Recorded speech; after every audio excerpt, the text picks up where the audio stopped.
രണ്ടാം വത്തിക്കാൻ കൗൺസിലിനെ കുറിച്ചുള്ള പഠന പരമ്പരയുടെ 22ാമത്തെ എപ്പിസോഡിലേക്ക് ഹാർദവമായ സ്വാഗതം. ഈ എപ്പിസോഡിൽ നമ്മൾ ചർച്ച ചെയ്യുക കൗൺസിലുകളിൽ രാഷ്ട്രീയ അധികാരികളുടെ സ്വാധീനം എന്ന വിഷയമാണ്. റോമൻ ചക്രവർത്തിമാരുടെ സ്വാധീനത്തെക്കുറിച്ച് കഴിഞ്ഞ എപ്പിസോഡിൽ നമ്മൾ ശ്രവിച്ചു.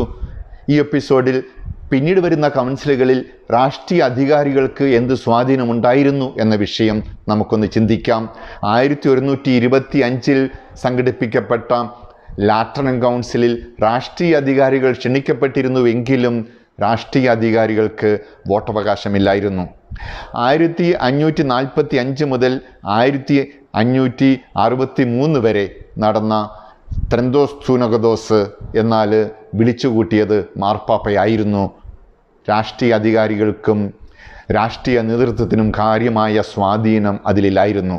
അതേസമയം 1414 നടന്ന ജർമ്മനിയിലെ കോൺസ്റ്റൻസിലെ സൂനകദോസ് വിളിച്ചുകൂട്ടിയത് ജർമ്മൻ ചക്രവർത്തിയായിരുന്നു.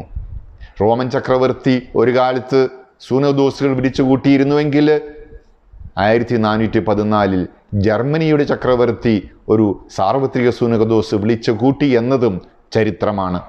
1869 മുതൽ 1870 വരെ നടന്ന ഒന്നാം വത്തിക്കാൻ കൗൺസിലിലേക്ക് രാഷ്ട്രീയ അധികാരികളെ ക്ഷണിച്ചിരുന്നില്ല. പൗരസ്ത്യ സഭകളുടെ പ്രതിനിധികളെ ക്ഷണിച്ചിരുന്നുവെങ്കിലും അവർ വന്നില്ല. എന്നാൽ 1962 ആരംഭിച്ച രണ്ടാം വത്തിക്കാൻ കൗൺസിലിലേക്ക് പൗരസ്ത്യ സഭകളെയും പ്രൊട്ടസ്റ്റന്റ് സഭകളുടെ പ്രതിനിധികളെയും ക്ഷണിച്ചിരുന്നു. വോട്ടവകാശമില്ലാതെ അവർ പങ്കെടുക്കുകയും ചെയ്തിരുന്നു. രാഷ്ട്രീയ അധികാരികളെ ക്ഷണിച്ചിരുന്നില്ല. സഭയുടെ ആദിമ നൂറ്റാണ്ടുകളിൽ ചക്രവർത്തിമാരും രാഷ്ട്രീയ അധികാരികളും സഭയുടെ തീരുമാനങ്ങളിൽ സ്വാധീനം ചെലുത്തിയിരുന്നുവെങ്കിൽ പിന്നീട് സഭയുടെ തീരുമാനങ്ങൾക്കോ നിലപാടുകൾക്കോ രാഷ്ട്രീയ അധികാരികൾക്ക് യാതൊരു സ്വാധീനവും ഇല്ലാതായി. ഇന്ന് കത്തോലിക്ക സഭ രാഷ്ട്രീയ അധികാരികളുടെ സ്വാധീനത്തിലല്ല, മറിച്ച് ഒരു പരിധിവരെ സഭയുടെ സ്വാധീനത്തിലാണ് രാഷ്ട്രീയ അധികാരികൾ. പ്രത്യേകിച്ച് ധാർമ്മികമായ വിഷയങ്ങളിൽ സഭ ധാർമ്മികമായ വിഷയങ്ങളെക്കുറിച്ചുള്ള നിലപാടുകൾ കൃത്യമായിട്ട് എടുക്കാറുണ്ട്.